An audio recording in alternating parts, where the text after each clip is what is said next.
stres dan gatal ini saling berhubungan atau bagaimana nih dokter ya? Gejala-gejala ataupun penyakit psikosomatik yang dominan berkaitan dengan kulit itu ada namanya neurodermatitis. Orang yang stres bisa menimbulkan jerawat atau jerawatnya nih yang menimbulkan stres kemudian tambah banyak, ini gimana dokter? Sebenarnya kalau misalnya kita berbicara tentang acne vulgaris, memang tidak ada relevansi yang jelas antara apakah stres bisa menimbulkan jerawat. Jadi memang penelitian itu tidak ada. Mindset mereka itu, oh cantik tuh harus putih, harus mulus gitu. Padahal standar cantik itu beda-beda nih dokter. Jadi kan sekarang juga banyak whitening gitu ya, dijual gitu ya di berbagai macam marketplace. Orang kepengen putih gitu. Kadang-kadang kita juga melihat, oh ada beda nih kok antara lehernya nggak diikutin putih. Jadi mukanya doang yang putih gitu kan. Assalamualaikum warahmatullahi wabarakatuh. Salam sejahtera, salam sehat jiwa. Hai, berjumpa lagi dengan saya Dr. Sela dalam acara Podcast Seksi Ansietas PDSKJI. Dan pada episode kali ini kita akan membahas nih masalah stres dan gatal pada kulit. Dan untuk membahas nih masalah ini saya sudah ditemani kembali oleh Dr. Andri, spesialis kedokteran jiwa. Ya, dokter, apa kabar Dr. Sela? Sehat dokter. Dokter gimana dokter kabarnya? Sehat. Terima kasih sudah diundang kembali ke podcast. Terima kasih juga udah kembali datang nih dokter untuk menemani kita nih untuk berbagi sedikit informasi tentang banyaknya masalah kesehatan jiwa. Dan pada kali ini kita mau bahas mengenai stres dan gatal pada kulit. Oke, ini stres dan gatal pada kulit nih dokter. Jadi stres dan gatal ini saling berhubungan atau bagaimana nih dokter ya? Ada beberapa kondisi gangguan stres yang berkaitan dengan gatal, jadi penyakit kulit lah kalau kita bicarakan. Bahkan kalau kita bicara dulu tentang gejala-gejala ataupun penyakit psikosomatik yang dominan berkaitan dengan kulit itu ada namanya neurodermatitis atau lichen simplex kronis, di mana orang itu merasa gatal yang luar biasa dan proses menggaruknya itu berulang jadi akhirnya menimbulkan luka di kondisi pasien tersebut. Nah, pada dasarnya memang ada beberapa hal yang berkaitan dengan masalah-masalah gangguan stres dan penyakit kulit bukan cuma gatal, seperti misalnya psoriasis, kemudian juga ada acne vulgaris itu juga salah satu yang menjadi problem berkaitan dengan kecemasan. Stres dan kulit tadi ya dokter ya. Jadi dokter ini ini satu persatu nih kayaknya karena banyak dokter sebutkan tadi lichen pertama dokter ya atau neurodermatitis. Ini beberapa kali saya jumpai nih dokter pasiennya datang nih yang ini dokter ya sampai kulitnya itu kayak besisik, hitam, gatal, dan katanya itu semakin gatal kalau dia sedang dalam masalah atau sedang dalam keadaan stres, sedang keadaan cemas. Berarti ini yang diobati dokter kulitnya kah, psikiaternya kah, atau keduanya nih dokter? Keduanya bisa diobati karena bagaimanapun kita melihat bahwa misal contoh pada lichen simplex kronis atau neurodermatitis ada kondisi yang berkaitan dengan gatalnya yang dipicu oleh suatu keadaan, misalnya kondisi yang cemas gitu dia khawatir, dia garuk. Nah, kenapa dia menimbul rasa gatal? Karena ketika dia cemas yang berlebihan, pada beberapa orang itu mengalami suatu peningkatan histamin di dalam tubuhnya dan akhirnya menimbulkan rasa gatal gitu ya. Nah, rasa gatal itu kemudian ditemani oleh suatu perilaku obsesif kompulsif. Jadi ada pikiran untuk menggaruk terus dengan yang kita bicarakan adalah perilaku kompulsif. Jadi garuk-garuk terus. Dan akhirnya dia tuh saking gatalnya dia nggak bisa tahan gitu untuk menggaruk terus itu. Nah, ini yang mungkin perlu dipahami. Pada beberapa orang memang penggunaan antihistamin untuk membantu supaya gatalnya hilang itu cukup membantu, cukup oke gitu, dia bisa membuat mengurangi rasa gatalnya Tapi ada beberapa lagi yang memang perlu tambahan anti cemas karena ketika dia mengalami kecemasan maka dia lebih gampang keluar histaminnya gitu ya. Dan kalau kita melihat ada beberapa penyakit kulit juga seperti psoriasis juga yang bisa membuat keluhan kecemasan itu menjadi psoriasisnya tuh jauh lebih dominan seperti itu.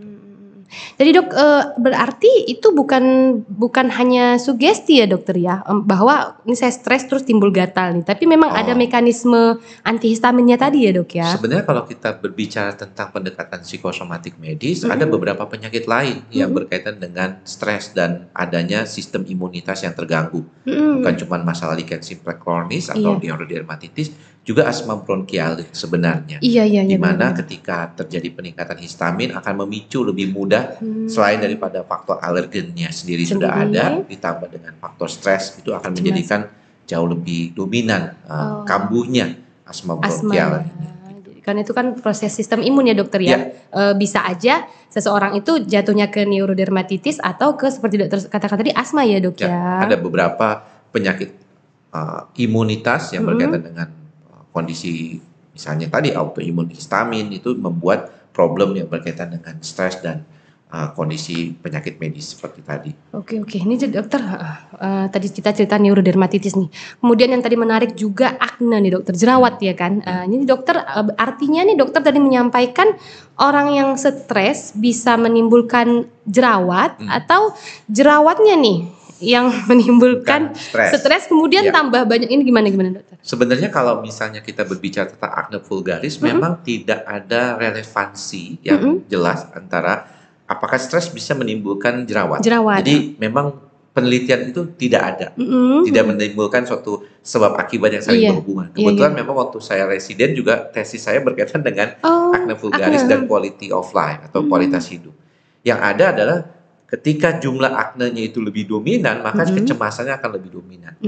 Ada beberapa kondisi dipengaruhi oleh kecemasan itu, dia melakukan perilaku kompulsif, misalnya mencet-mencetin jerawatnya gitu ya, dan kemudian jadi hitam tambah timbul cemas, dia akhirnya bolak-balik seperti itu terus. Tapi kalau misalnya dikaitkan dengan apakah stres bisa menimbulkan akne vulgaris, itu tidak sebenarnya. Karena biasanya kelenjar yang berkaitan dengan timbulnya jerawat ini biasanya berkaitan dengan misalnya jarang cuci muka gitu ya, hormonal, usia-usia produktif, pada saat mau menjelang menstruasi kalau perempuan, hal-hal itu yang lebih sering dikaitkan dengan timbulnya akne. Jadi lebih kepada gangguan kulit menyebabkan seseorang itu bisa lebih rentan terkena kecemasan ya dokter ya. Ini kalau bicara masalah itu berarti pada kasus pasien psoriasis nih dokter, karena seringnya kan kalau penyakit kulit ini kan jarang menimbulkan yang mengancam jiwa, tapi lebih kepada mempengaruhi penampilan nih dokter. Jadi ini seringkali orang dengan gangguan kulit, apakah akne, apakah psoriasis, apakah tinea gitu, membuat seseorang itu lebih gampang cemas nih dokter. Untuk setidaknya mengurangi rasa supaya tidak menjadi self esteemnya lebih rendah gitu nih dokter, ada nggak dari? Ya memang kalau kita perhatikan contohnya psoriasis saja ya. Psoriasis ini kan termasuk penyakit autoimun sebenarnya ya. Dan dia bisa berhubungan juga dengan masalah lain seperti irritable bowel disease. Ya, jadi kadang-kadang ketika kompleksitas masalah medis itu semakin banyak, pasien itu akan jadi mudah cemas. Jadi lebih gampang mengalami kecemasan dan kecemasan sendiri akan memicu psoriasisnya lebih parah. Ya, bukan seperti akne, tapi pada orang-orang yang mengalami psoriasis itu memang benar-benar cemas itu bisa menyebabkan timbul lebih parah. Kekambuhan ya dokter. Betul, kekambuhannya, terus kemudian tebal kulitnya kan kayaknya ditetesin, kalau kita bilang lilin seperti meneteskan, jadi tebalnya itu juga membuat masalah. Termasuk juga lebih parah ke IBD-nya, ke irritable bowel disease-nya. Sehingga kalau saya bilang yang paling penting harus diperhatikan adalah standar bagaimana kita bantu orang itu mengurangi kecemasannya untuk jauh lebih baik lagi. Jadi kembali lagi kepada pasien-pasien yang punya gangguan kulit, bisa lah ya dokter ya dikonsultasikan, khususnya nih autoimun dokter, karena kan autoimun itu kan seumur hidup gitu kan, sulit dikendalikan gitu. Jadi istilahnya CLP ya dokter ya, antar dokter kulit dengan psikiater seharusnya bisa kerjasama nih dokter. Pada beberapa kasus memang diharapkan demikian, karena bagaimanapun nanti si dokternya sendiri akan kesulitan, ya kan? Apalagi misalnya contoh kalau misalnya pasien tersebut menggunakan pengobatan dengan steroid, misalnya contoh. Nah, steroid sendiri kita tahu bisa meningkatkan kortisol. Kortisol tinggi akan mempermudah terjadinya depresi dan stres atau cemas. Sehingga kalau kita bicara tentang hal seperti ini, maka perlu adanya suatu kerjasama, kesesuaian dalam proses pengobatan agar masing-masing pihak akan bisa mengerti, oh ini problemnya lebih dominan di sini, gitu. Jadi nggak seperti kayak, aduh ini dari mana arahnya dan kemana ke depannya gitu ya. Kita nggak tahu gitu. Oh udah obatin aja kulitnya, nanti juga bayar sendiri. Ini kadang-kadang tidak sesederhana seperti itu.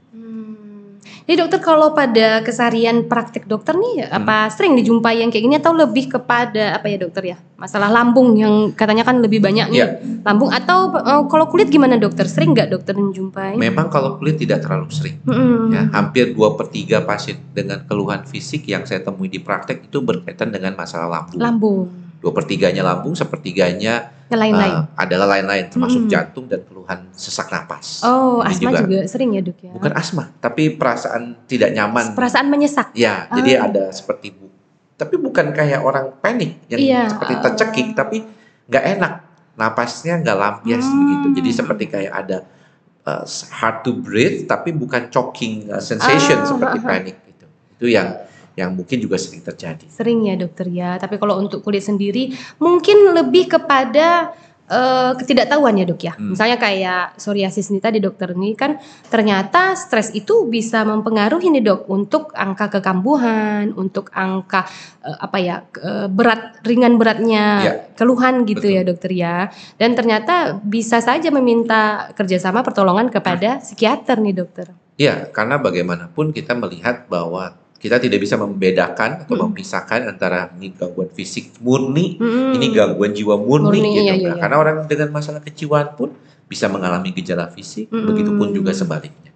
Kalau dikaji-kaji dok, lebih sulit mengobati neurodermatitis di mana stres adalah penyebab gitu, atau seperti psoriasis ini atau akne di mana komorbidnya itu fisiknya gini dokter.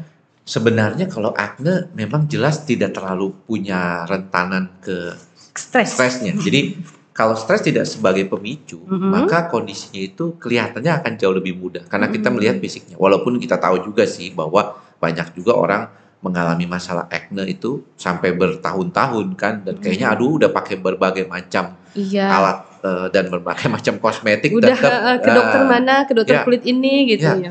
Pengen berharap seperti bintang film Korea mukanya sebening itu, tapi ternyata agak susah gitu. Ternyata kenapa? Ya memang ada faktor hormonal, ya kan, ada faktor genetik. Jadi kita nggak bisa. Nah ini juga kadang-kadang membuat suatu persepsi ya, di mana kita saking seringnya ngelihat penyanyi-penyanyi K-pop atau drama Korea yang itu glowing gitu ya dok ya. Glowing itu ya, kita merasa kayaknya kita harus bisa juga seperti itu. Padahal secara genetik kita beda. Ya dia Asia Timur, kita Asia Tenggara gitu ya. Kulit kita juga berbeda, kontur teksturnya dan mungkin makanannya juga berbeda, suhunya berbeda juga.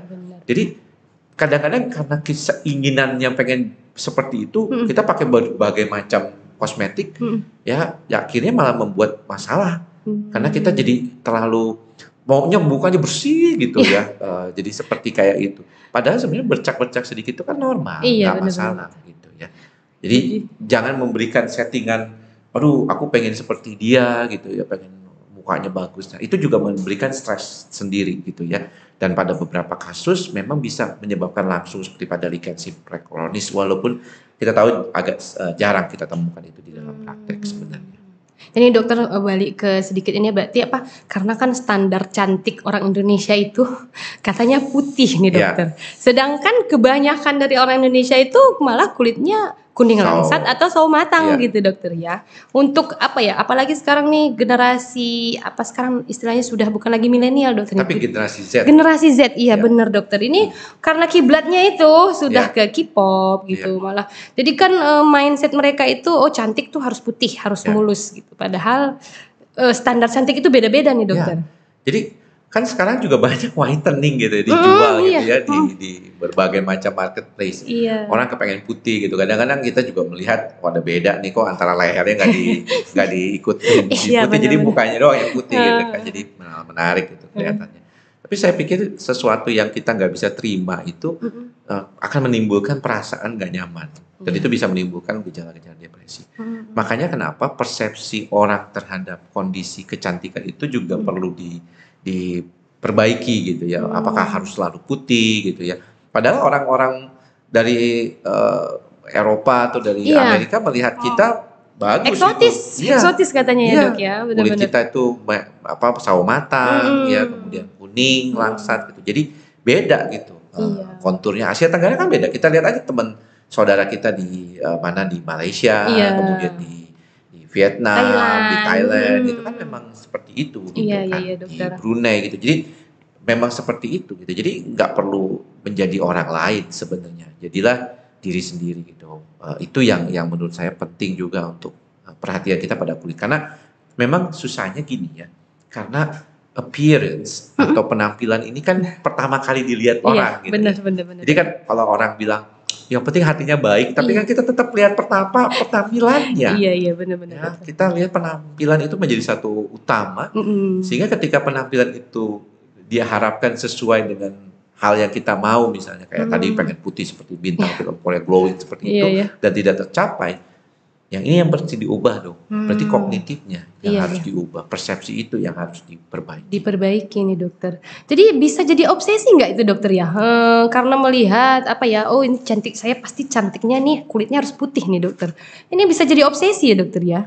Jadi artinya ada satu proses kesalahan dalam proses pikir orang tersebut kan, yang seolah-olah cantikan itu harus ibaratnya harus putih gitu kan, harus langsing, yang sampai kurus seperti itu, yang enggak juga kan, harus kakinya panjang seperti itu ya. Tapi kalau turunannya emang nggak ada ya gimana gitu ya. Jadi nggak boleh memaksakan diri gitu ya. Kita harus ikhlas menerima kondisi kita ya, bahwa memang itulah yang ada gitu. Bukan itu yang paling penting sebenarnya. Penampilan bagus, baik, menjadi cantik, siapapun orang kepingin ya, menjadi lebih menarik, tentunya itu bukan sesuatu yang salah, tapi kita juga perlu menyadarkan diri kita bahwa ada hal-hal yang mungkin perlu kita sesuaikan seperti itu. Jadi mindset yang perlu diubah ya dok ya. Ya, itu penting banget, dan mumpung masih muda kan, generasi Z ini kan baru usianya mungkin 19, paling tua ya, 18-an gitu ya. Mereka lahir baru sekitar tahun 2000-an gitu ya, 2000 ke atas gitu. Ini kan masih bisa kita bantu, walaupun kita tahu banyak di antara mereka memang, makanya orang kenal sebagai generasi strawberry gitu ya. Jadi yang kayaknya tuh menarik ya, buahnya kayaknya warnanya merah tapi gampang rusak gitu. Nah ini yang sering kita tidak inginkan, tentunya buat anak-anak kita, adik-adik kita, supaya mereka jadi jauh lebih kuat secara mental, emosionalnya. Iya benar-benar dokter. Jadi kan juga pernah ada nih dalam podcast kita nih dokter membahas fenomena skincare memang nih dokter. Jadi seperti dokter katakan tadi, yang dijual kebanyakan saat ini itu jargonnya itu whitening, mencerahkan. Padahal bukan itu yang penting nih dokter. Makanya jadi kalau saya sih lebih setuju kepercayaan diri mempengaruhi cantik tidaknya seseorang. Ini setuju nggak nih dokter? Jadi yang paling penting kalau kita bicara tentang kulit, karena kali ini kita juga bicara kulit ya. Kulit yang sehat bukan berarti putih. Iya. Itu harus penting dulu diperhatikan. Jadi kulitnya sehat, tapi bukan berarti harus putih atau harus glowing gitu ya. Mungkin ya bolehlah kita bilang glowing itu karena putih. Tapi jangan-jangan itu karena berminyak aja gitu mukanya. Atau keringetan kan bisa jadi gitu. Bisa glowing juga. Glowing juga kalau kena kamera, kena lampu kayaknya kena glowing juga gitu kan. Jadi kadang-kadang pakai bedak malah harusnya gitu. Tapi kalau saya pikir memang konsep berpikir itu jadi penting, bahwa kalau kita bisa menyadari keadaan kita gitu ya, kemampuan kita mengolah pikiran kita gitu ya, menerima apa adanya. Itu satu hal yang mungkin perlu ditekankan. Bukan cuman mampu beradaptasi secara mental dalam kondisi yang penyakit fisik kayak tadi kita bicarakan di awal-awal podcast kita, atau di beberapa podcast sebelumnya, tapi juga menerima diri apa adanya. Ini menjadi salah satu hal yang perlu diperhatikan juga. Dok, kalau ngobrol sama dokter nih saya jadinya meluber kemana-mana nih memang dokter. Karena banyak sekali yang ingin saya tanyakan nih dokter. Jadi terima kasih banyak dokter untuk udah mau datang. Dan untuk episode kali ini yang saya dapat nih, saya nggak lagi nggak percaya diri dengan kulit saya, dari memang keturunannya nih dokter, punya bintik-bintik hitam. Jadi saya bisa cantik dengan cara saya sendiri. Nah, jadi mudah-mudahan yang menonton juga merasa cantik dengan kulitnya yang sekarang nih dokter. Jadi nggak perlu harus putih, kinclong dan glowing nih dokter ya. Mungkin itu aja untuk episode kali ini. Mudah-mudahan bermanfaat bagi seluruh kalangan, apalagi terutama nih wanita nih yang sibuk dengan masalah kulit nih, dari yang udah emak-emak sampai yang masih muda. Nah, mungkin itu aja dokter. Saya berulang kali nih bilang makasih banyak dokter sudah mau datang ke podcast kita. Mungkin kita ada waktu lain nanti kita berjumpa lagi pada kesempatan yang lain. Terima kasih dokter, terima kasih juga kepada yang mau mendengarkan dan menonton pada hari ini.